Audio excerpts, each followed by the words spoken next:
Dear friends, ಎಲ್ರಿಗೂ ನಮಸ್ಕಾರ. Welcome to ಜ್ಞಾನ ಗಂಗೋತ್ರಿ. ಇವತ್ತಿನ ಪ್ರಚಲಿತ ಘಟನೆಗಳನ್ನ ಸ್ಟಾರ್ಟ್ ಮಾಡೋದಕ್ಕಿಂತ ಮುಂಚೆ ಜ್ಞಾನ ಗಂಗೋತ್ರಿ ಸಂಸ್ಥೆಯಲ್ಲಿ ಕಮ್ಯುನಿಕೇಶನ್ ಪತ್ರಿಕೆಗೆ ಸಂಬಂಧಪಟ್ಟಂತೆ ತರಗತಿಗಳನ್ನ ಸ್ಟಾರ್ಟ್ ಮಾಡಲಾಗಿರುತ್ತೆ. ಸಾಮಾನ್ಯ ಕನ್ನಡಕ್ಕೆ ಸಂಬಂಧಪಟ್ಟಂತೆ 2 ತರಗತಿಗಳು ಕಂಪ್ಲೀಟ್ ಆಗಿರುತ್ತೆ. ಸಾಮಾನ್ಯ ಇಂಗ್ಲಿಷ್ಗೆ ಸಂಬಂಧಪಟ್ಟಂತೆ ನಾಳೆಯಿಂದ ತರಗತಿಗಳು ಸ್ಟಾರ್ಟ್ ಆಗ್ತಾ ಇದೆ. ಕಂಪ್ಯೂಟರ್ ಜ್ಞಾನಕ್ಕೆ ಸಂಬಂಧಪಟ್ಟಂತೆ ಈ ವೀಕ್ ನಲ್ಲಿ ತರಗತಿಗಳು ಸ್ಟಾರ್ಟ್ ಆಗುತ್ತೆ. ಈ ಪತ್ರಿಕೆ ನಿಮ್ಮ ಮುಂದಿನ ಪರೀಕ್ಷೆಗಳಾಗಿರ್ತಕ್ಕಂಥ commercial taxes inspector, KPSC group C, junior engineer ಮತ್ತೆ ಪಿಡಿಒ ಪರೀಕ್ಷೆಗಳಿಗೆ ಉಪಯುಕ್ತವಾಗಿರ್ತಕ್ಕಂಥ ಒಂದು ತರಗತಿಗಳಾಗಿರ್ತವೆ. ಈ ಒಂದು ತರಗತಿಗಳಿಗೆ ಸಂಬಂಧಪಟ್ಟಂತೆ ಹೆಚ್ಚಿನ ಮಾಹಿತಿಗಾಗಿ ಇಲ್ಲಿ ಕಾಣ್ತಾ ಇರ್ತಕ್ಕಂಥ ಸಂಖ್ಯೆಗೆ ನೀವು ಕರೆ ಮಾಡಬಹುದಾಗಿರುತ್ತೆ. ಅದೇ ರೀತಿಯಾಗಿ ಇಂಗ್ಲಿಷ್ ಕ್ಲಾಸಸ್ಗೆ ಸಂಬಂಧಪಟ್ಟಂತೆ 2 ವಿಡಿಯೋಸ್ ಗಳನ್ನ ಇವತ್ತಿನ ಕರೆಂಟ್ ಅಫೇರ್ಸ್ ನ ಕಮೆಂಟ್ಸ್ ಅಲ್ಲಿ ನಾವು ಪಿನ್ ಮಾಡಿರ್ತೇವೆ. You can just go through the demo classes. With this, let's get into Gnana Gangotri's InQuest Current Affairs, and this is class number 357 in this series. ಇವತ್ತಿನ ತರಗತಿಯಲ್ಲಿ 11 ಮತ್ತು 12ನೇ December 2022ರ ಪ್ರಚಲಿತ ಘಟನೆಗಳನ್ನ discuss ಮಾಡ್ತಾ ಇದ್ದೇವೆ. ಈ ಎಲ್ಲಾ ಪ್ರಚಲಿತ ಘಟನೆಗಳನ್ನ ಇಲ್ಲಿ ಕಾಣ್ತಿರ್ತಕ್ಕಂಥ ಎಲ್ಲ ದಿನಪತ್ರಿಕೆಗಳಿಂದ ಸೋರ್ಸ್ ಮಾಡಿರ್ತೇವೆ. At the end of the presentation, we will have given InQuest challenge quiz. ಇದರಲ್ಲಿ first 10 students who give correct answers will be acknowledged in the next presentation. And articles ಮಧ್ಯದಲ್ಲೂ ಕೂಡ ಒಂದು ಪ್ರಶ್ನೆಯನ್ನ ಕೇಳ್ತೇವೆ, ಅದಕ್ಕೂ ಉತ್ತರವನ್ನ ನೀವು ಕಮೆಂಟ್ಸ್ ಅಲ್ಲಿ ತಿಳಿಸಬಹುದಾಗಿರುತ್ತೆ. ಈ ಎಲ್ಲಾ ಚಟುವಟಿಕೆಗಳು ನಿಮ್ಮ ಎಲ್ಲ ಸ್ಪರ್ಧಾತ್ಮಕ ಪರೀಕ್ಷೆಗಳಿಗೆ ಉಪಯುಕ್ತವಾಗಿರ್ತವೆ. Before getting into today's articles, these are the key answers of InQuest challenge number 321, and we appreciate Ramachandra, Shankar, Ranga, Pooja, Veerashiva, Harish, Veeresh, Dr. Beg, Shashikala, Suresh, and many others also have given correct answers. Thank you very much for your participation. With this, let's get into the first article. First carbon neutral farm in the country. Bharat ದೇಶದ ಮೊಟ್ಟ ಮೊದಲ carbon neutral form. ಈ ಒಂದು carbon neutral form ಅನ್ನ ಎಲ್ಲಿ ಉದ್ಘಾಟನೆ ಮಾಡಿದ್ದಾರೆ ಅನ್ನೋದನ್ನ ತಿಳ್ಕೊಳ್ಳೋದಕ್ಕಿಂತ ಮುಂಚೆ what you mean by carbon neutral ಅನ್ನೋದನ್ನ ನಾವು ತಿಳ್ಕೊಳ್ಬೇಕು. ಇದನ್ನ ನಾವು ಇಂಗಾಲ ತಟಸ್ಥ ಅಂತ ಕರಿತೇವೆ. ಕಾರ್ಬನ್ ನ್ಯೂಟ್ರಲ್ ಅಂದ್ರೆ ಆ ಒಂದು ಪ್ರದೇಶದಲ್ಲಿ, ಫಾರ್ ಎಕ್ಸಾಂಪಲ್ ಅದು ಅಗ್ರಿಕಲ್ಚರಲ್ ಸೆಕ್ಟರ್ ಆಗಿರ್ಬೋದು, ಇಂಡಸ್ಟ್ರಿಯಲ್ ಸೆಕ್ಟರ್ ಆಗಿರ್ಬೋದು, ಯಾವುದೇ ಚಟುವಟಿಕೆಗಳನ್ನ ಮಾಡಿದಾಗ ಆ ಚಟುವಟಿಕೆಗಳಲ್ಲಿ ಕಾರ್ಬನ್ ಡೈಆಕ್ಸೈಡ್ ಉತ್ಪತ್ತಿ ಆಗ್ತಕ್ಕಂತ ಒಂದು ಸಾಧ್ಯತೆ ಇದೆ. ಫಾರ್ ಎಕ್ಸಾಂಪಲ್ ಇವಾಗ ಫಾರ್ಮಿಂಗ್ ಮಾಡ್ತಾ ಇದ್ರೆ ಟ್ರ್ಯಾಕ್ಟರ್ ಅನ್ನ ಬಳಸಲಾಗುತ್ತೆ. ಉಳುಮೆ ಮಾಡಿದಾಗ ಟ್ರ್ಯಾಕ್ಟರ್ ಇಂದ ಬರ್ನ್ ಆಗ್ತಕ್ಕಂಥ ಫ್ಯೂಯಲ್ ಇಂದ ಕಾರ್ಬನ್ ಡೈಆಕ್ಸೈಡ್ ಉತ್ಪತ್ತಿ ಆಗುತ್ತೆ. ಈ ರೀತಿ ಚಟುವಟಿಕೆಗಳಿಂದ ಉತ್ಪತ್ತಿ ಆಗ್ತಕ್ಕಂಥ ಕಾರ್ಬನ್ ಡೈಆಕ್ಸೈಡ್ ಏನಿದೆ, ಮತ್ತೆ ಆ ಪ್ರದೇಶದಲ್ಲಿ ಅಭಿವೃದ್ಧಿ ಹೊಂದಿರತಕ್ಕಂಥ ಕಾರ್ಬನ್ ನ ಕ್ಯಾಪ್ಚರ್ ಮಾಡ್ತಕ್ಕಂಥ ಒಂದು ಟೆಕ್ನಾಲಜಿ ಆಗಿರ್ಬೋದು, ಒಂದು ಫಾರೆಸ್ಟ್ ಆಗಿರ್ಬೋದು, ಅಲ್ಲಿ ಆ ಉತ್ಪತ್ತಿ ಆಗಿರ್ತಕ್ಕಂಥ ಫಾರೆಸ್ಟ್ ಅಥವಾ ಟೆಕ್ನಾಲಜಿಯಿಂದ ಎಷ್ಟು ಕಾರ್ಬನ್ ಡೈಆಕ್ಸೈಡ್ ನ ವಾಪಸ್ ಅಬ್ಸಾರ್ಬ್ ಮಾಡ್ಕೊಳ್ಳಲಾಗತ್ತೆ, ಅವೆರಡು ಈಕ್ವಲ್ ಆದ್ರೆ, ಅಂದ್ರೆ ಬಿಡುಗಡೆ ಆಗ್ತಕ್ಕಂಥ ಕಾರ್ಬನ್ ಡೈಆಕ್ಸೈಡ್ ಮತ್ತು ಅಬ್ಸಾರ್ಬ್ ಆಗ್ತಕ್ಕಂಥ ಕಾರ್ಬನ್ ಡೈಆಕ್ಸೈಡ್ ಎರಡೂ ಸಮ ಆದ್ರೆ ಆ ಒಂದು ಕಂಡೀಷನ್ ಅನ್ನ ನಾವು ಕಾರ್ಬನ್ ನ್ಯೂಟ್ರಲ್ ಅಥವಾ ಇಂಗಾಲ ತಟಸ್ಥ ಅಂತ ಕರಿತೇವೆ. ಈ ರೀತಿಯ ಇಂಗಾಲ ತಟಸ್ಥವಾಗಿರ್ತಕ್ಕಂಥ ಮೊಟ್ಟ ಮೊದಲ ಫಾರ್ಮ್ ಅನ್ನ ಕೇರಳದವರು ಈಗ ಈ ಮ್ಯಾಪ್ ಅಲ್ಲಿ ಕಾಣ್ತಾ ಇರ್ತಕ್ಕಂಥ ಎರ್ನಾಕುಲಂ ಅಂತ ನೀವೇನ್ ನೋಡ್ತಾ ಇದ್ದೀರಾ, ಈ ಜಿಲ್ಲೆಯಲ್ಲಿರ್ತಕ್ಕಂಥ ಒಂದು ಪ್ರದೇಶದಲ್ಲಿ ಅವರು ಇನಾಗ್ರೇಟ್ ಮಾಡಿರ್ತಾರೆ. ಇದನ್ನ ನಾವೇನಂತ ಕರಿತೀವಿ ಅಂದ್ರೆ first carbon neutral farm in the country, ಅಂದ್ರೆ ದೇಶದ ಮೊಟ್ಟ ಮೊದಲ ಇಂಗಾಲದ ತಟಸ್ಥ ಫಾರ್ಮ್ ಅಂತ ಕರಿತೇವೆ. ಇದನ್ನ ಎರ್ನಾಕುಲಂ ಜಿಲ್ಲೆಯಲ್ಲಿ ಅಲುವಾ ಅಂತ ಒಂದು ಪ್ರದೇಶದ ಇರುತ್ತೆ. ಆ ಒಂದು ಅಲುವಾ ಪ್ರದೇಶದಲ್ಲಿ ಆ ರಾಜ್ಯದ ಒಂದು ಸೀಡ್ ಫಾರ್ಮ್ ಇರುತ್ತೆ, ಅಂದ್ರೆ ಬಿತ್ತನೆ ಬೀಜಗಳ ಒಂದು ಫಾರ್ಮ್ ಇರುತ್ತೆ. ಆ ಫಾರ್ಮ್ ಇವಾಗ ದೇಶದ ಮೊಟ್ಟ ಮೊದಲ ಕಾರ್ಬನ್ ನ್ಯೂಟ್ರಲ್ ಫಾರ್ಮ್ ಆಗಿರುತ್ತೆ.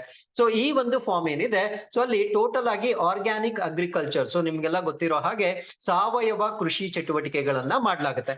ಅದಾದ್ಮೇಲೆ ಈ ಒಂದು ಕಾರ್ಬನ್ ರಿಲೀಸ್ ಅನ್ನ ಸ್ಟಡಿ ಮಾಡಿರ್ತಕ್ಕಂಥವ್ರು ಯಾರು ಅಂದ್ರೆ ಕೇರಳ ಅಗ್ರಿಕಲ್ಚರಲ್ ಯೂನಿವರ್ಸಿಟಿ ಅಥವಾ ಕೇರಳದ ಕೃಷಿ ವಿಶ್ವವಿದ್ಯಾನಿಲಯ ಮಾಡಿರ್ತಕ್ಕಂಥ ಒಂದು ಅಧ್ಯಯನದ ಪ್ರಕಾರ ಅಲ್ಲಿ ಮಾಡ್ತಾ ಇರ್ತಕ್ಕಂಥ ಫಾರ್ಮ್ ಆಕ್ಟಿವಿಟೀಸ್ ಏನಿರುತ್ತೆ ಅದರಿಂದ 43 ಟನ್ಸ್ ಅಷ್ಟು ಇಂಗಾಲದ ಡೈಆಕ್ಸೈಡ್ ಉತ್ಪತ್ತಿ ಆಗುತ್ತೆ. ಬಟ್ ಅಲ್ಲಿ ಕಾರ್ಬನ್ ಸೀಕ್ವೆಸ್ಟ್ರಿಂಗ್ ಎಷ್ಟಾಗ್ತಾ ಇದೆ ಅಂದ್ರೆ 213 ಟನ್ಗಳಷ್ಟು ಕಾರ್ಬನ್ ಸೀಕ್ವೆಸ್ಟ್ರಿಂಗ್ ಅಂದ್ರೆ ಅಲ್ಲಿ ಉತ್ಪತ್ತಿ ಆಗ್ತಾ ಇರ್ತಕ್ಕಂಥ ಕಾರ್ಬನ್ ಎಷ್ಟು ಅಬ್ಸಾರ್ಬ್ ಆಗ್ತಾ ಇದೆ ಆ ಕೆಪಾಸಿಟಿಯನ್ನ ನಾವು ಸೀಕ್ವೆಸ್ಟ್ರಿಂಗ್ ಅಂತ ಕರಿತೇವೆ.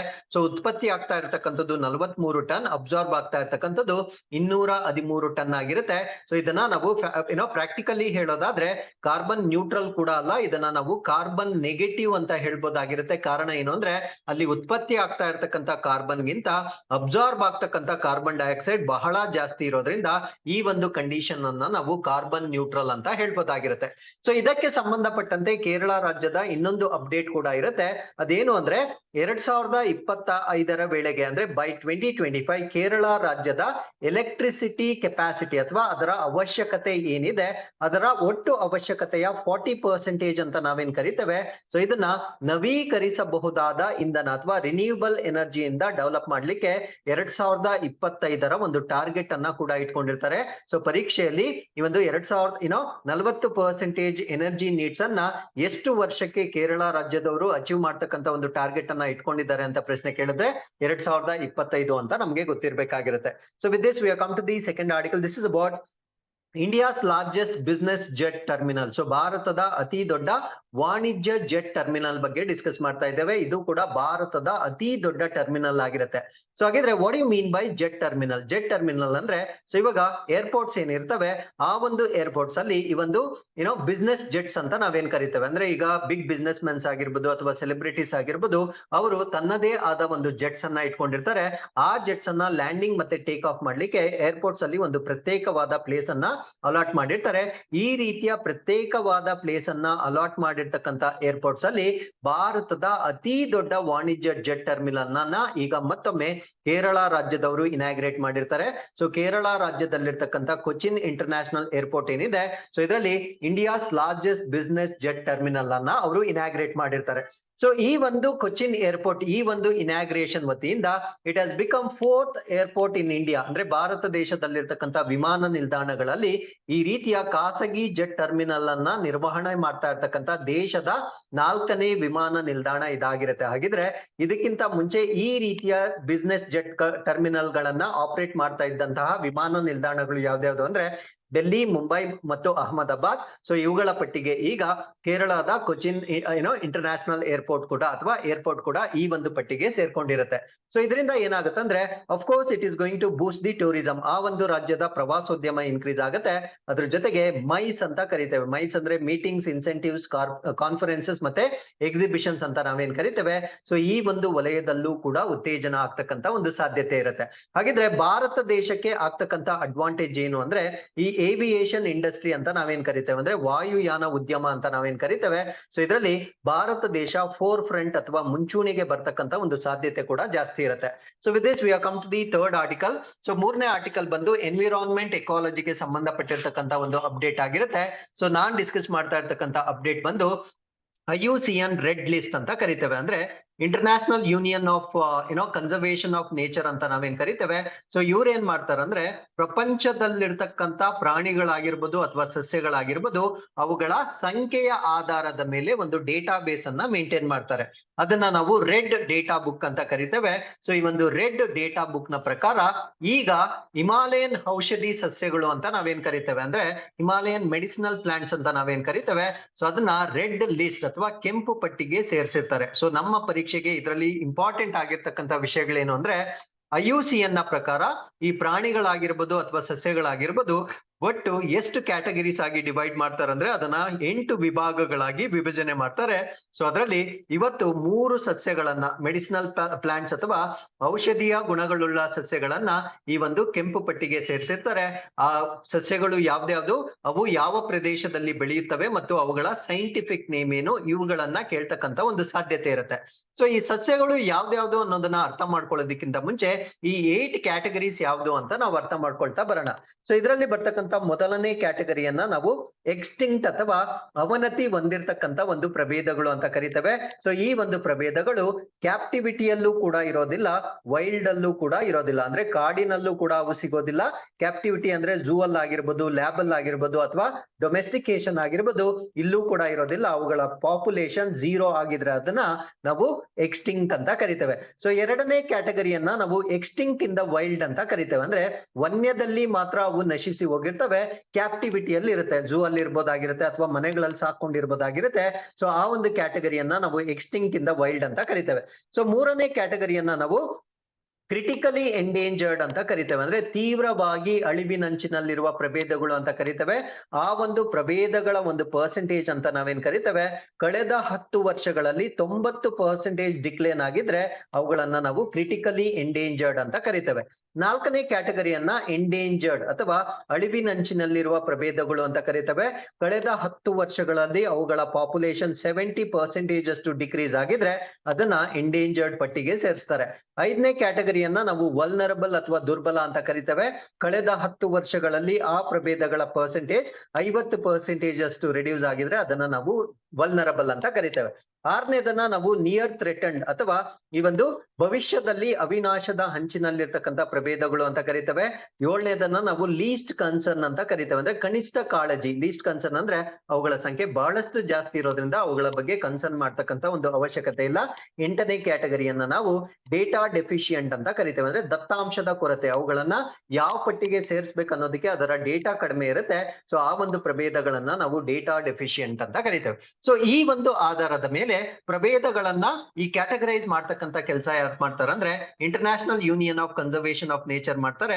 ಸೊ ಇವ್ರು ಮಾಡ್ತಾ ಇರ್ತಕ್ಕಂಥ ಒಂದು ಸರ್ವೆಯಲ್ಲಿ ಈಗ ಹಿಮಾಲಯನ್ಗೆ ಸೇರಿರ್ತಕ್ಕಂಥ 3 ಮೆಡಿಸಿನಲ್ ಪ್ಲಾಂಟ್ಸ್ ಅನ್ನ ರೆಡ್ ಲಿಸ್ಟ್ ಗೆ ಸೇರಿಸಿರ್ತಾರೆ. ಆ ಪ್ಲಾಂಟ್ಸ್ ಯಾವ್ದ್ಯಾವ್ದು ಅಂತ ನಾವು ನೋಡೋದಾದ್ರೆ ಮೊದಲನೇ ಪ್ಲಾಂಟ್ ಅನ್ನ ನಾವೇನಂತ ಕರಿತೀವಿ ಅಂದ್ರೆ ಮೀಸೋಟ್ರೋಪಿಸ್ ಪೆಲ್ಲಿಟಾ ಅಂತ ಕರಿತೇವೆ. ಇದನ್ನ ಆಡು ಭಾಷೆಯಲ್ಲಿ ಪತ್ವಾ ಅಂತ ಕರೀತಾರೆ. ಸೊ ಇದು ಪ್ರಮುಖವಾಗಿ ಯಾವ ಪ್ರದೇಶದಲ್ಲಿ ಬೆಳೀತಕ್ಕಂಥ ಬೆಳೆ ಅಂದ್ರೆ ಉತ್ತರಾಖಂಡದಲ್ಲಿರ್ತಕ್ಕಂಥ ಒಂದು ಎಂಡೆಮಿಕ್ ಅಥವಾ ಸ್ಥಳೀಯವಾದ ಪ್ರಭೇದ ಅಂತ ಕರಿತೇವೆ. ಎಂಡೆಮಿಕ್ ಅಂದ್ರೆ ಆ ಒಂದು ಪ್ರದೇಶದಲ್ಲಿ ಬೆಳೀತಕ್ಕಂಥ ಒಂದು ಸಸ್ಯ ಆಗಿರುತ್ತೆ. ಸೊ ಅದರ ಚಿತ್ರವನ್ನ ನಾವಿಲ್ಲಿ ನೋಡ್ಬೋದಾಗಿರುತ್ತೆ. ಸೊ ಈ ಒಂದು ಸಸ್ಯವನ್ನ IUCN ಪ್ರಕಾರ ಕ್ರಿಟಿಕಲಿ ಎಂಡೇಂಜರ್ಡ್ ಅಥವಾ ತೀವ್ರವಾಗಿ ಅಳಿವಿನಂಚಿನಲ್ಲಿರ್ತಕ್ಕಂಥ ಪ್ರಭೇದ ಅಂತ ಕರಿತೇವೆ. ಸೊ ಅದರ ಅರ್ಥ ಏನು ಅಂದ್ರೆ ಇದರ ಪಾಪ್ಯುಲೇಷನ್ ಕಳೆದ 10 ವರ್ಷಗಳಲ್ಲಿ 90% ರಿಡ್ಯೂಸ್ ಆಗಿರೋದನ್ನ ನಾವು ನೋಡ್ಬೋದಾಗಿರುತ್ತೆ. ಸೊ ಪ್ರಮುಖವಾಗಿ ಡಿಫಾರೆಸ್ಟೇಷನ್ ಅಥವಾ ಅರಣ್ಯ ನಾಶ ಅಂತ ನಾವೇನ್ ಕರಿತೇವೆ. ಸೊ ಇದರಿಂದ ಇದರ ಒಂದು ಸಂಖ್ಯೆ ಕಡಿಮೆ ಆಗಿರುತ್ತೆ. ಸೊ ಮೆಡಿಸಿನಲ್ ಪ್ಲಾಂಟ್ ಅಂತ ಹೇಳಿದ್ರೆ ಇದನ್ನ ಪ್ರಮುಖವಾಗಿ ಎಲ್ಲಿ ಯೂಸ್ ಮಾಡ್ತಾರೆ ಅಂದ್ರೆ ಆಂಟಿ ಆಕ್ಸಿಡೆಂಟ್ಸ್ ಆಗಿ ಯೂಸ್ ಮಾಡ್ತಾರೆ. ಅಂದ್ರೆ ಪ್ರತಿ ಉತ್ಕರ್ಷಣವಾಗಿ ಯೂಸ್ ಮಾಡ್ತಾರೆ. ಎಲ್ಲಿ ಅಂದ್ರೆ ಫಾರ್ಮಾಸ್ಯೂಟಿಕಲ್ ಇಂಡಸ್ಟ್ರಿ ಅಂದ್ರೆ ಔಷಧಿಗಳನ್ನ ತಯಾರಿ ಮಾಡ್ತಕ್ಕಂಥ ಉದ್ಯಮಗಳಲ್ಲಿ ಇದನ್ನ ಆಂಟಿ ಆಕ್ಸಿಡೆಂಟ್ ಆಗಿ ಯೂಸ್ ಮಾಡ್ತಾರೆ. ಸೊ 2ನೇ ಸಸ್ಯವನ್ನ ನಾವೇನಂತ ಕರಿತೀವಿ ಅಂದ್ರೆ ಫ್ರಿಟಿಲೇರಿಯಾ ಸಿರೋಸಾ ಅಂತ ಕರಿತೇವೆ. ಇದನ್ನ ಆಡು ಭಾಷೆಯಲ್ಲಿ ಹಿಮಾಲಯನ್ ಫ್ರಿಟಿಲರಿ ಅಂತ ಕರಿತೇವೆ. ಸೊ ಇದರ ಒಂದು ಪಾಪ್ಯುಲೇಷನ್ ಅಥವಾ ಸಂಖ್ಯೆ ಅಂತಕ್ಕಂಥದ್ದು 30% ಅಷ್ಟು ನಶಿಸಿ ಹೋಗಿರೋದನ್ನ ನಾವು ಇಲ್ಲಿ ನೋಡ್ಬೋದಾಗಿರುತ್ತೆ. ಸೊ ಇದನ್ನ ನಾವು ಪೆರಿನಿಯಲ್ ಬಲ್ಬಸ್ ಹರ್ಬ್ ಅಂತ ಕರಿತೇವೆ. ಬಲ್ಬಸ್ ಅಂದ್ರೆ ಅದು ಆಲೂಗಡ್ಡೆ ರೀತಿಯಲ್ಲಿರುತ್ತೆ. ಬಲ್ಬ್ ಅಂದ್ರೆ ಗೊತ್ತಿದೆಯಲ್ವಾ. ಸೊ ಆ ಒಂದು ಆಲೂಗಡ್ಡೆ ರೀತಿಯಲ್ಲಿರ್ತಕ್ಕಂಥ ಒಂದು ಜಾತಿ ಆಗಿರುತ್ತೆ. ಸೊ ಅದಕ್ಕೆ ಇದನ್ನ ನಾವು ಬಲ್ಬಸ್ ಮೂಲಿಕೆ ಅಂತ ಕರಿತೇವೆ. ಸೊ ಈ ಒಂದು ಪ್ರಭೇದ ಅಳಿವಿನಂಚಿಗೆ ಹೋಗಿರ್ತಕ್ಕಂಥದ್ದು ಕಾರಣ ಏನು ಅಂದ್ರೆ IUCN ಪ್ರಕಾರ ಇದನ್ನ ವಲ್ನರಬಲ್ ಅಥವಾ ದುರ್ಬಲ ಪಟ್ಟಿಗೆ ಸೇರಿಸಲಾಗಿರುತ್ತೆ. ಸೊ ಇದು ಯಾಕೆ ದುರ್ಬಲ ಪಟ್ಟಿಗೆ ಸೇರಿಸಿದಾರೆ ಅಂದ್ರೆ ಅದರ ರೇಟ್ ಆಫ್ ಡಿಕ್ಲೇನ್ ಅಥವಾ ಕುಸಿತದ ದರ ಬಹಳ ಜಾಸ್ತಿ ಇರುತ್ತೆ. ಅದಾದ್ಮೇಲೆ there is a long generation length ಇರುತ್ತೆ. ಅಂದ್ರೆ ಒಂದು ಪೀಳಿಗೆ ಅದಕ್ಕೆ ಸಂಬಂಧಪಟ್ಟಂತೆ ಇನ್ನೊಂದು ಪೀಳಿಗೆ ಡೆವಲಪ್ ಆಗ್ಲಿಕ್ಕೆ ಬಹಳಷ್ಟು ಗ್ಯಾಪ್ ಇರುತ್ತೆ. ಬಟ್ ಹ್ಯೂಮನ್ ಬೀಯಿಂಗ್ಸ್ ಅಲ್ಲಿ ಆನ್ ಆವರೇಜ್ ತಗೊಂಡಾಗ ಪ್ರತಿ 20 ವರ್ಷಕ್ಕೆ ನಾವೊಂದು ಹೊಸ ಜನರೇಷನ್ ಅನ್ನ ನೋಡ್ತಾ ಇರ್ತೇವೆ. ಬಟ್ ಈ ಒಂದು ಪ್ಲಾಂಟ್ ಗೆ ಸಂಬಂಧಪಟ್ಟಂತೆ ಹೊಸ ಪೀಳಿಗೆ ಬರ್ಲಿಕ್ಕೆ ಬಹಳಷ್ಟು ದೀರ್ಘಕಾಲದ ಸಮಯವನ್ನ ತೆಗೆದುಕೊಳ್ಳುತ್ತೆ. ಇವೆಲ್ಲ ಕಾರಣಗಳಿಂದ ಸೊ ಇದನ್ನ ವಲ್ನರಬಲ್ ಅಥವಾ ದುರ್ಬಲ ಜಾತಿ ಅಂತ ಕ್ಯಾಟಗರೈಸ್ ಮಾಡಲಾಗಿರುತ್ತೆ. ಸೊ ಇದು ಯಾಕೆ ವಲ್ನರಬಲ್ ಆಗಿದೆ ಅಂದ್ರೆ ಚೈನಾದಲ್ಲಿ ಪ್ರಮುಖವಾಗಿ ಇದನ್ನ ಟ್ರೆಡಿಷನಲ್ ಮೆಡಿಸಿನ್ ಅಂತ ನಾವೇನ್ ಕರಿತೇವೆ. ಸಾಂಪ್ರದಾಯಿಕ ಔಷಧಿಗಳಲ್ಲಿ ಇದನ್ನ ಬಳಸಲಾಗುತ್ತೆ.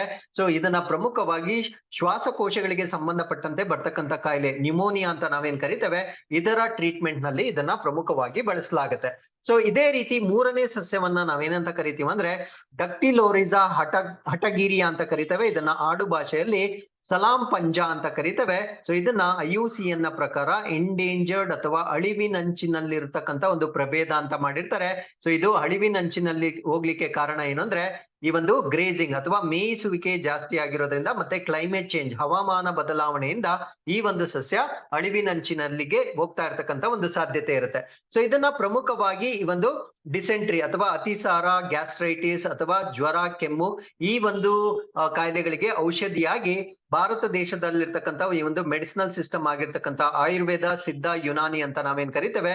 ಸೊ ಈ ಒಂದು ಮೆಡಿಸಿನಲ್ ಪ್ರಾಕ್ಟೀಸ್ ಗಳಲ್ಲಿ ಇದನ್ನ ಔಷಧವಾಗಿ ಬಳಸ್ತಕ್ಕಂಥ ಒಂದು ಸಸ್ಯವಾಗಿರುತ್ತೆ. ಸೊ ಈ ಒಂದು ಸಸ್ಯವನ್ನ ನಾವು perennial tuberous species endemic to Hindu Kush and Himalayan ranges ಅಂದ್ರೆ ಇದು ಪ್ರಮುಖವಾಗಿ ಹಿಂದೂ ಕುಶ್ ಮತ್ತು ಹಿಮಾಲಯನ್ ಶ್ರೇಣಿಗಳಲ್ಲಿ ಸ್ಥಳೀಯವಾಗಿರ್ತಕ್ಕಂಥ ಒಂದು ಪ್ರಭೇದವಾಗಿರುತ್ತೆ. ಪ್ರಮುಖವಾಗಿ ಇದು ಅಫ್ಘಾನಿಸ್ತಾನ್, ಭೂತಾನ್, ಚೀನಾ, ಭಾರತ, ನೇಪಾಳ್ ಮತ್ತು ಪಾಕಿಸ್ತಾನದಲ್ಲಿ ಕಂಡು ಬರ್ತಕ್ಕಂಥ ಒಂದು ದೀರ್ಘಕಾಲದ ಒಂದು ಟ್ಯೂಬರ್ ಸಸ್ಯ ಇದಾಗಿರುತ್ತೆ. So with this we are come to the 4th article. This is about new trisonic wind tunnel ಅಥವಾ ಹೊಸ ಟ್ರೈಸಾನಿಕ್ ಪವನ ಸುರಂಗವನ್ನ ಭಾರತ ದೇಶದಲ್ಲಿ ಇನಾಗ್ರೇಟ್ ಮಾಡಿರ್ತಾರೆ. ಸೊ ಇದನ್ನ ಎಲ್ಲಿ ಇನಾಗ್ರೇಟ್ ಮಾಡಿದ್ದಾರೆ ಅನ್ನೋದನ್ನ ತಿಳ್ಕೊಳ್ಳೋದಕ್ಕಿಂತ ಮುಂಚೆ what you mean by trisonic wind tunnel ಅಂತ ನಾವು ಅರ್ಥ ಮಾಡ್ಕೊಳ್ಬೇಕಾಗಿರುತ್ತೆ. ಸೊ ಇದನ್ನ ಆಕ್ಚುಲಿ ಸ್ಪೇಸ್ ಆಕ್ಟಿವಿಟೀಸ್ ಏನಿರುತ್ತೆ ಅಂದ್ರೆ ಬಾಹ್ಯಾಕಾಶದ ಚಟುವಟಿಕೆಗಳು ಏನಿರುತ್ತೆ ಅದನ್ನ ಎಕ್ಸಾಮಿನ್ ಮಾಡ್ಲಿಕ್ಕೆ ಈ ಒಂದು ಟನಲ್ ಅನ್ನ ಡೆವಲಪ್ ಮಾಡಿರ್ತಾರೆ. What you mean by space activities? For example, ಇವಾಗ ಯಾವುದೇ ಒಂದು ರಾಕೆಟ್ ಅನ್ನ ಲಾಂಚ್ ಮಾಡಿದಾಗ ಆ ಒಂದು ರಾಕೆಟ್ಗೆ ಅಟ್ಮಾಸ್ಫಿಯರ್ ಅಲ್ಲಿ ಇರ್ತಕ್ಕಂಥ ಏರ್ ಏನಾಗಿರುತ್ತೆ ಅದು ಪ್ರತಿರೋಧವನ್ನ ಅಥವಾ ರೆಸಿಸ್ಟೆನ್ಸ್ ಅನ್ನ ಒಡ್ಡುತ್ತೆ. ಆ ಒಂದು ರೆಸಿಸ್ಟೆನ್ಸ್ ಅನ್ನ ಸೀಳ್ಕೊಂಡು ಆ ಒಂದು ರಾಕೆಟ್ ಮೂವ್ ಆಗ್ಬೇಕಾಗಿರುತ್ತೆ. ಸೊ ಇದನ್ನ ಅಧ್ಯಯನ ಮಾಡ್ತಕ್ಕಂಥ ಒಂದು ಟನಲ್ ಅನ್ನ ನಾವೇನಂತ ಕರಿತೀವಿ ಅಂದ್ರೆ ಟ್ರೈಸಾನಿಕ್ ವಿಂಡ್ ಟನಲ್ ಅಥವಾ ಟ್ರೈಸಾನಿಕ್ ಪವನ ಸುರಂಗ ಅಂತ ಕರಿತೇವೆ. ಸೊ ಈ ಒಂದು ಎಕ್ಸಾಮಿನ್ ಇಂದ ಅದರ ಸ್ಪೀಡ್ ಆಗಿರ್ಬೋದು ಅಥವಾ ಅದರ ಥ್ರೆಶೋಲ್ಡ್ ಆಗಿರ್ಬೋದು ಇದನ್ನ ಫಿಕ್ಸ್ ಮಾಡ್ಲಿಕ್ಕೆ ಮುಂದೆ ಮಾಡ್ತಕ್ಕಂಥ ಒಂದು ಬಾಹ್ಯಾಕಾಶದ ಚಟುವಟಿಕೆಗಳಲ್ಲಿ ಇದು ತುಂಬಾ ಅನುಕೂಲವಾಗಿರ್ತಕ್ಕಂಥ ಒಂದು ಇನಿಷಿಯೇಟಿವ್ ಆಗಿರುತ್ತೆ. ಸೊ ಇದನ್ನ ಎಲ್ಲಿ ಡೆವಲಪ್ ಮಾಡಿದ್ದಾರೆ ಅಂದ್ರೆ ವಿಕ್ರಮ್ ಸಾರಾಭಾಯ್ ಸ್ಪೇಸ್ ಸೆಂಟರ್ ಅಲ್ಲಿ ಇದನ್ನ ಡೆವಲಪ್ ಮಾಡಿರ್ತಾರೆ. ಸೊ ಇಲ್ಲಿ ಮಾಡ್ತಕ್ಕಂತ ಆ ಒಂದು ಪರೀಕ್ಷೆಯನ್ನ ನಾವು ಬ್ಲೋ ಡೌನ್ ಟೆಸ್ಟ್ ಅಂತ ಕರಿತೇವೆ. ಬ್ಲೋ ಅಂದ್ರೆ ಅದು ಗಾಳಿಗೆ ಸಂಬಂಧಪಟ್ಟಿರ್ತಕ್ಕಂಥ ಒಂದು ಪರೀಕ್ಷೆ ಆಗಿರುತ್ತೆ. ಗಾಳಿಯ ಪ್ರತಿರೋಧವನ್ನ ಚೆಕ್ ಮಾಡ್ತಕ್ಕಂಥ ಒಂದು ಪರೀಕ್ಷೆಯನ್ನ ನಾವು ಬ್ಲೋ ಡೌನ್ ಪರೀಕ್ಷೆ ಅಂತ ಕರಿತೇವೆ. ಸೊ ಇದನ್ನ 3 ಸ್ಪೀಡ್ಗಳಲ್ಲಿ ಅಂದ್ರೆ ತ್ರೀ ಸ್ಪೀಡ್ ರೆಜಿಮ್ಸ್ ಅಂತ ಕರಿತೇವೆ. ಅದಕ್ಕೆ ಇದನ್ನ ನಾವು ಟ್ರೈಸಾನಿಕ್ ಅಂತ ಕರಿತೇವೆ. ಅಂದ್ರೆ 3 ವೇಗಗಳಲ್ಲಿ ಇದನ್ನ ಪರೀಕ್ಷೆ ಮಾಡಬಹುದಾಗಿರುತ್ತೆ. ಸೊ ಪ್ರಮುಖವಾಗಿ ಇದನ್ನ ನಾವು ಸ್ಪೇಸ್ ಮಿಷನ್ಸ್ ಅಥವಾ ಬಾಹ್ಯಾಕಾಶದ ಕಾರ್ಯಾಚರಣೆಗಳಲ್ಲಿ ಬಳಸಲಾಗುತ್ತೆ. ಸೊ ಇದರಿಂದ ಭಾರತಕ್ಕೆ ಆಗ್ತಕ್ಕಂತ ಅನುಕೂಲ ಏನು ಅಂದ್ರೆ ಈ ಒಂದು ಏರೋಸ್ಪೇಸ್ ಸೆಕ್ಟರ್ ಅಂತ ನಾವೇನ್ ಕರಿತೇವೆ. ಸೊ ಇದರಲ್ಲಿ ನಾವು ಸ್ವಾವಲಂಬನೆಯನ್ನ ಸಾಧನೆ ಮಾಡ್ಲಿಕ್ಕೆ ಒಂದು ಬೃಹತ್ ಆಗಿರ್ತಕ್ಕಂಥ ಒಂದು ಹೆಜ್ಜೆ ಇದಾಗಿರುತ್ತೆ.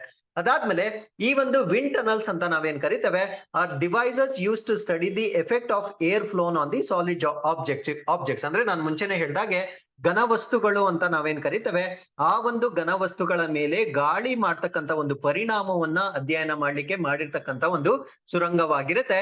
ಸೊ ಈ ಒಂದು ಸುರಂಗಗಳಿಂದ ಇಸ್ರೋಗೆ ಸಂಬಂಧಪಟ್ಟಿರ್ತಕ್ಕಂಥ ರಾಕೆಟ್ಸ್ ಆಗಿರ್ಬೋದು ಅಥವಾ ಬಾಹ್ಯಾಕಾಶ ನೌಕೆಗಳಾಗಿರ್ಬೋದು ಸೊ ಇದರ ಪ್ರಯಾಣದ ಮಾದರಿಗಳನ್ನ ಪರೀಕ್ಷೆ ಮಾಡ್ಲಿಕ್ಕೆ ಈ ಒಂದು ಟನಲ್ ಅನ್ನ ಏರ್ಪಾಡು ಮಾಡಿರ್ತಾರೆ. ಸೊ ಇದನ್ನ ನಾವು ಟ್ರೈಸಾನಿಕ್ ವಿಂಡ್ ಟನಲ್ ಅಂತ ಕರಿತೇವೆ. ಇಲ್ಲಿ ಅರ್ಥ ಮಾಡ್ಕೊಳ್ಳಿ, ಸಾನಿಕ್ ಅನ್ನೋ ಒಂದು ಪದ ಇರುತ್ತೆ. ಸಾನಿಕ್ ಅಂದ್ರೆ ಸ್ಪೀಡ್ ಆಫ್ ಸೌಂಡ್ ಅಂತ ಕರಿತೇವೆ. ಅಂದ್ರೆ ಶಬ್ದದ ವೇಗವನ್ನ ನಾವು ಸಾನಿಕ್ ಅಂತ ಕರಿತೇವೆ.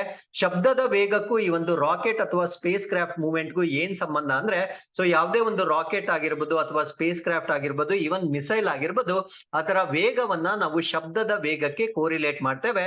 ಸೊ ಆ ಒಂದು ಕಾರಣದಿಂದ ಇದನ್ನ ನಾವು ಟ್ರೈಸಾನಿಕ್ ವಿಂಡ್ ಟನಲ್ ಅಂತ ಕರಿತೇವೆ. ಸೊ ಇದು ಪ್ರಮುಖವಾಗಿ 160 ಮೀಟರ್ ಉದ್ದ ಇರ್ತಕ್ಕಂಥ ಒಂದು ಟನಲ್ ಆಗಿರುತ್ತೆ. ಸೊ ಇದರ ವೈಡೆಸ್ಟ್ ಡಯಾಮೀಟರ್ ಅಥವಾ ವಿಸ್ತೀರ್ಣ ಬಂದು 5.4 ಮೀಟರ್ ಅಳತೆಯನ್ನ ಹೊಂದಿರುತ್ತೆ.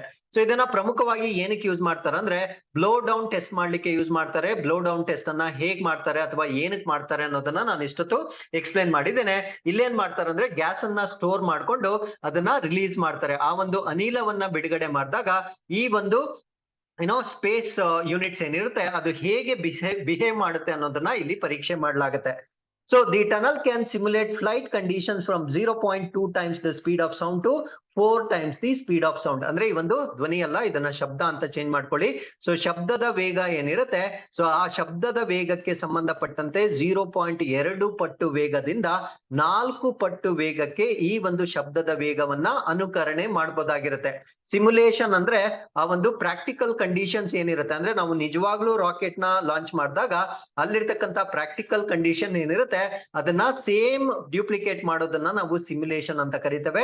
ಸೊ ಈ ರೀತಿಯ ಸಿಮ್ಯುಲೇಷನ್ ಮಾಡುವುದರ ಮುಖಾಂತರ ನಮ್ಮ ಒಂದು ರಾಕೆಟ್ಸ್ ಹೇಗ್ ಬಿಹೇವ್ ಮಾಡುತ್ತೆ ಅನ್ನೋದನ್ನ ಸ್ಟಡಿ ಮಾಡ್ತಕ್ಕಂಥ ಒಂದು ವ್ಯವಸ್ಥೆಯನ್ನ ನಾವು ಬ್ಲೋ ಡೌನ್ ಟೆಸ್ಟ್ ಅಂತ ಕರಿತೇವೆ. So with this we have come to the 5th article. This is about ISRO successfully conducts joint hypersonic vehicle trial. So ಈ ಒಂದು ಹೈಪರ್ಸಾನಿಕ್ ವಾಹನಗಳು ಅಂತ ನಾವೇನ್ ಕರಿತೇವೆ ಸೊ ಈ ಒಂದು ವಾಹನಗಳ ಪ್ರಯೋಗವನ್ನ ಇಸ್ರೋ ವತಿಯಿಂದ ಸಕ್ಸಸ್ಫುಲ್ ಆಗಿ ಕಂಡಕ್ಟ್ ಮಾಡಿರ್ತಾರೆ. ಹಾಗಿದ್ರೆ what you mean by hypersonic? ನಾನು ಪ್ರೀವಿಯಸ್ ಆರ್ಟಿಕಲ್ ಅಲ್ಲೂ ಕೂಡ ಹೇಳಿದೆ, ಯಾವುದೇ ಒಂದು ಸಾಲಿಡ್ ಆಬ್ಜೆಕ್ಟ್ಸ್ ಏನಿರುತ್ತೆ ಅದರ ವೇಗವನ್ನ ನಾವು ಶಬ್ದದ ವೇಗದೊಂದಿಗೆ ಕಂಪೇರ್ ಮಾಡ್ತೀವಿ. ಸೊ ಅದರ ಆಕ್ಚುಯಲ್ ಸ್ಪೀಡ್ ಏನಿರುತ್ತೆ ಅದನ್ನ ನಾವು ಸ್ಪೀಡ್ ಆಫ್ ಸೌಂಡ್ ಜೊತೆ ಡಿವೈಡ್ ಮಾಡಿದಾಗ ಬರ್ತಕ್ಕಂಥ ನಂಬರ್ ಅನ್ನ ನಾವು ಮ್ಯಾಕ್ ನಂಬರ್ ಅಂತ ಕರಿತೇವೆ. ಈ ಒಂದು ಮ್ಯಾಕ್ ನಂಬರ್ ನ ಆಧಾರದ ಮೇಲೆ ನಮ್ಮ ಒಂದು ಮಿಸೈಲ್ಸ್ ಏನಿರುತ್ತೆ ಅದನ್ನ ನಾವು 4 ಕ್ಯಾಟಗರೀಸ್ ಆಗಿ ಡಿವೈಡ್ ಮಾಡ್ತೇವೆ. ಫಸ್ಟ್ ಕ್ಯಾಟಗರಿಯನ್ನ ನಾವು ಸಬ್ ಸಾನಿಕ್ ಅಂತ ಕರಿತೇವೆ. ಸಬ್ ಸಾನಿಕ್ ಅಂದ್ರೆ ಅದರ ವೇಗ ಶಬ್ದದ ವೇಗಕ್ಕಿಂತ ಕಡಿಮೆ ಇರುತ್ತೆ, ಅದನ್ನ ನಾವು ಮ್ಯಾಕ್ ನಂಬರ್ ಲೆಸ್ ದೆನ್ 1 ಅಂತ ಕರಿತೇವೆ.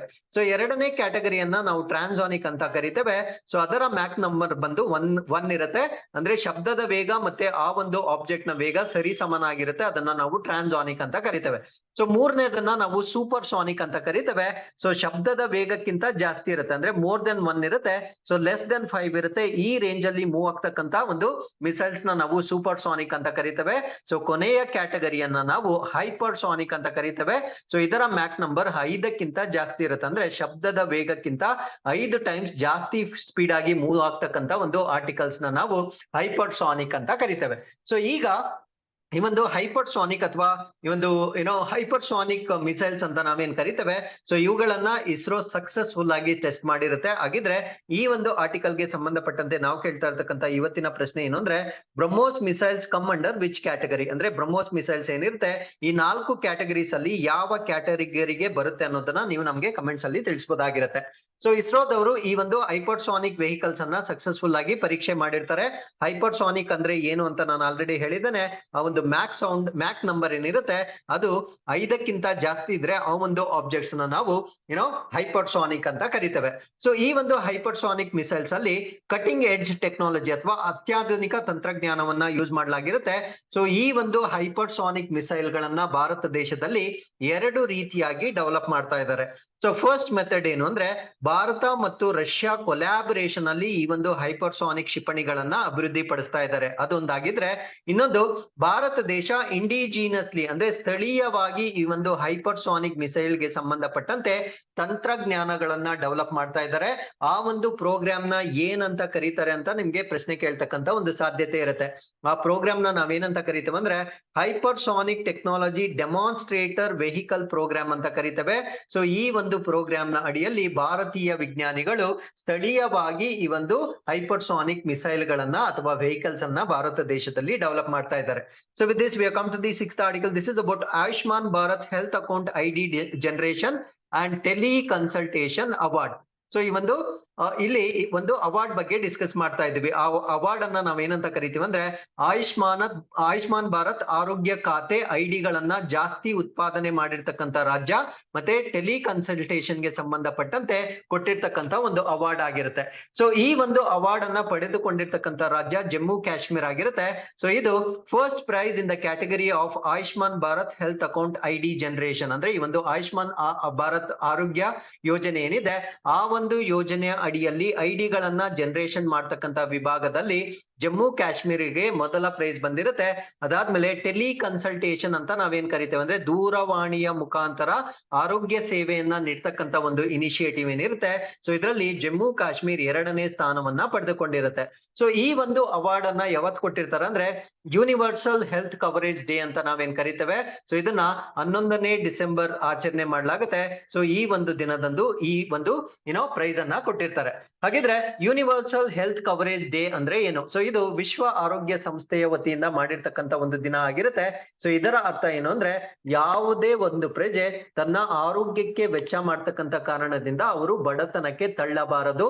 ಸೊ ಆ ಒಂದು ಇನಿಷಿಯೇಟಿವ್ ನ ನಾವು ಯೂನಿವರ್ಸಲ್ ಹೆಲ್ತ್ ಕವರೇಜ್ ಮತ್ತೆ ಎಲ್ಲರಿಗೂ ಆರೋಗ್ಯ ಸೇವೆ ಏನಿರುತ್ತೆ ಅದು ಲಭ್ಯವಾಗಬೇಕು ಅನ್ನುವುದು ಇದರ ಒಂದು ಪ್ರಾಮುಖ್ಯತೆ ಆಗಿರುತ್ತೆ. ಸೊ ಇದಕ್ಕೆ ಸಂಬಂಧಪಟ್ಟಂತೆ ಪ್ರತಿ ವರ್ಷ 11ನೇ ತಾರೀಕನ್ನ ಯೂನಿವರ್ಸಲ್ ಹೆಲ್ತ್ ಕವರೇಜ್ ಡೇ ಆಗಿ ಸೆಲೆಬ್ರೇಟ್ ಮಾಡ್ತೇವೆ. ಆ ಒಂದು ದಿನಾಂಕದಂದು ಜಮ್ಮು ಕಾಶ್ಮೀರ್ಗೆ 2 ಪ್ರಶಸ್ತಿಗಳನ್ನ ಕೊಡಲಾಗಿರುತ್ತೆ. ಸೊ ಇದರಲ್ಲಿ ಆಯುಷ್ಮಾನ್ ಭಾರತ್ ಡಿಜಿಟಲ್ ಮಿಷನ್ ಅಂದ್ರೆ ಏನು? ಹೆಸರಲ್ಲೇ ಇದೆ, ಇದನ್ನ ನಾವು ಡಿಜಿಟಲ್ ಅಂತ ಕರಿತೇವೆ. ಸೊ ಭಾರತ ದೇಶದಲ್ಲಿರ್ತಕ್ಕಂಥ ಪಾಪ್ಯುಲೇಷನ್ ಏನಿರುತ್ತೆ ಅವರ ಒಂದು ಆರೋಗ್ಯಕ್ಕೆ ಸಂಬಂಧಪಟ್ಟಂತೆ ತಪಾಸಣೆ ಇರ್ಬೋದು ಅಥವಾ ಪ್ರಿಸ್ಕ್ರಿಪ್ಷನ್ಸ್ ಇರ್ಬೋದು, ಡಯಾಗ್ನೋಸಿಸ್ ಇರ್ಬೋದು, ಇವುಗಳೆಲ್ಲವನ್ನ ಡೇಟಾ ಬೇಸ್ ಕ್ರಿಯೇಟ್ ಮಾಡ್ತಕ್ಕಂಥ ಒಂದು ವ್ಯವಸ್ಥೆಯನ್ನ ನಾವು ಆಯುಷ್ಮಾನ್ ಭಾರತ್ ಡಿಜಿಟಲ್ ಮಿಷನ್ ಅಂತ ಕರಿತೇವೆ. ಸೊ ಈ ಒಂದು ಡಿಜಿಟಲ್ ಮಿಷನ್ ನಲ್ಲಿ ಇರ್ತಕ್ಕಂಥ ಡೇಟಾವನ್ನ stake holders of health care ಅಂತ ನಾವು ಕರಿತೇವೆ. ಫಾರ್ ಎಕ್ಸಾಂಪಲ್, ಇವಾಗ ಒಂದು ಡಾಕ್ಟರ್ ಇಂದ ಇನ್ನೊಂದು ಡಾಕ್ಟರ್ಗೆ ಪೇಷಂಟ್ ಮೂವ್ ಆಗ್ತಾರೆ. ಸೊ ಮೂವ್ ಆದಾಗ ಅವರ ದಾಖಲಾತಿಗಳು ಕೆಲವೊಂದು ಬಾರಿ ಮಿಸ್ ಆಗ್ತಕ್ಕಂತ ಸಾಧ್ಯತೆ ಇರುತ್ತೆ. ಅಂದ್ರೆ ನಾವು ಮ್ಯಾನ್ಯುಯಲಿ ಆ ಒಂದು ಡಾಕ್ಯುಮೆಂಟ್ಸ್ ಅನ್ನ ಸೇವ್ ಮಾಡ್ಕೊಂಡಿದ್ರೆ ಅದನ್ನ ಕಳೆದುಕೊಳ್ತಕ್ಕಂತ ಒಂದು ಸಾಧ್ಯತೆ ಇರುತ್ತೆ. ಸೊ ಅದೇ ಈ ಒಂದು ಡಿಜಿಟಲ್ ಮೋಡ್ ನಲ್ಲಿ ಅದನ್ನ ಸೇವ್ ಮಾಡಿದ್ರೆ ಸೊ ಒಂದು ಡಾಕ್ಟರ್ ಇಂದ ಇನ್ನೊಂದು ಡಾಕ್ಟರ್ಗೆ ಆ ಒಂದು ಖಾತೆಯನ್ನ ಅನ್ಲಾಕ್ ಮಾಡುವುದರ ಮುಖಾಂತರ ಪೇಷಂಟ್ ಹಿಸ್ಟ್ರಿಯನ್ನ ಅವರು ಸುಲಭವಾಗಿ ತಿಳಿದುಕೊಳ್ಳಬಹುದಾಗಿರುತ್ತೆ. ಸೊ ಈ ಒಂದು ಕಾನ್ಸೆಪ್ಟ್ ಅನ್ನ ನಾವು ಆಯುಷ್ಮಾನ್ ಭಾರತ್ ಡಿಜಿಟಲ್ ಮಿಷನ್ ಅಂತ ಕರಿತೇವೆ. ಸೊ ಈ ಒಂದು ಆಯುಷ್ಮಾನ್ ಭಾರತ್ ಡಿಜಿಟಲ್ ಮಿಷನ್ ನ ಅಡಿಯಲ್ಲಿ ಆಯುಷ್ಮಾನ್ ಭಾರತ್ ಹೆಲ್ತ್ ಅಕೌಂಟ್ ಗಳನ್ನ ಮಾಡಲಾಗುತ್ತೆ.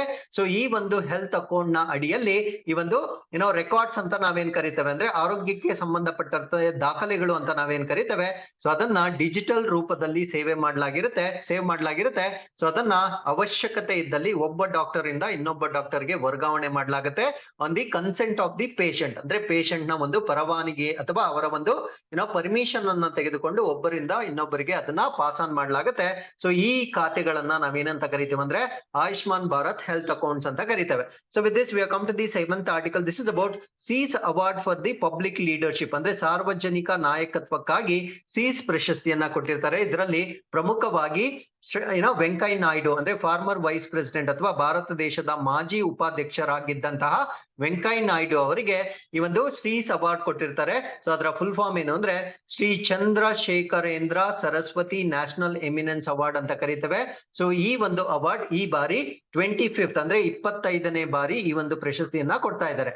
ಸೊ ಈ ಪ್ರಶಸ್ತಿಯನ್ನ ಗಳಿಸಿರ್ತಕ್ಕಂತ ಇನ್ನೂ ಅನೇಕ ವ್ಯಕ್ತಿಗಳನ್ನ ನಾವಿಲ್ಲಿ ಗ್ರೂಪ್ ಮಾಡಿರ್ತೇವೆ. You can just pause the video and go through the information. So ಇದನ್ನ ಯಾರಿಗೆ ಕೊಡ್ತಾರೆ ಅಂದ್ರೆ ಹೆಸರಲ್ಲೇ ಇದೆ, ಈ ಒಂದು ಕಮ್ಯುನಿಟಿ ಲೀಡರ್ಶಿಪ್ ಅಂತ ನಾವೇನ್ ಕರಿತೇವೆ ಅಂದ್ರೆ ಸಮುದಾಯ ನಾಯಕತ್ವವನ್ನ ಎಕ್ಸಿಬಿಟ್ ಮಾಡ್ತಕ್ಕಂಥವ್ರಿಗೆ, ಸೋಷಿಯಲ್ ಥಿಂಕರ್ಸ್ಗೆ ಮತ್ತೆ ಸೈನ್ಸ್ ಅಂಡ್ ಟೆಕ್ನಾಲಜಿಯಲ್ಲಿ ಕಾಂಟ್ರಿಬ್ಯೂಟ್ ಮಾಡಿರ್ತಕ್ಕಂಥವ್ರಿಗೆ ಕೊಡ್ತಕ್ಕಂತ ಒಂದು ಅವಾರ್ಡ್ ಆಗಿರುತ್ತೆ. So with this we have come to the 8th article. This is about 25th international cultural jamboree of scouts and guides. ಅಂದ್ರೆ ಈ ಒಂದು ಸ್ಕೌಟ್ಸ್ ಅಂಡ್ ಗೈಡ್ಸ್ ಅಂತ ನಾವೇನ್ ಕರಿತೇವೆ. ಸೊ ಇದಕ್ಕೆ ಸಂಬಂಧಪಟ್ಟಂತೆ 25ನೇ ಅಂತಾರಾಷ್ಟ್ರೀಯ ಸಾಂಸ್ಕೃತಿಕ ಜಂಬೂರಿಯನ್ನ ಈಗ ಮೊಟ್ಟ ಮೊದಲ ಬಾರಿಗೆ ಭಾರತ ದೇಶದಲ್ಲಿ ನಡೆಸಲಾಗ್ತಾ ಇದೆ. ಸೊ ಇದು ಈ ವರ್ಷ ನಡೀತಾ ಇರ್ತಕ್ಕಂತ 25ನೇ ಅಂತಾರಾಷ್ಟ್ರೀಯ ಸಾಂಸ್ಕೃತಿಕ ಜಂಬೂರಿ ಆಯೋಜನೆ ಆಗಿರುತ್ತೆ.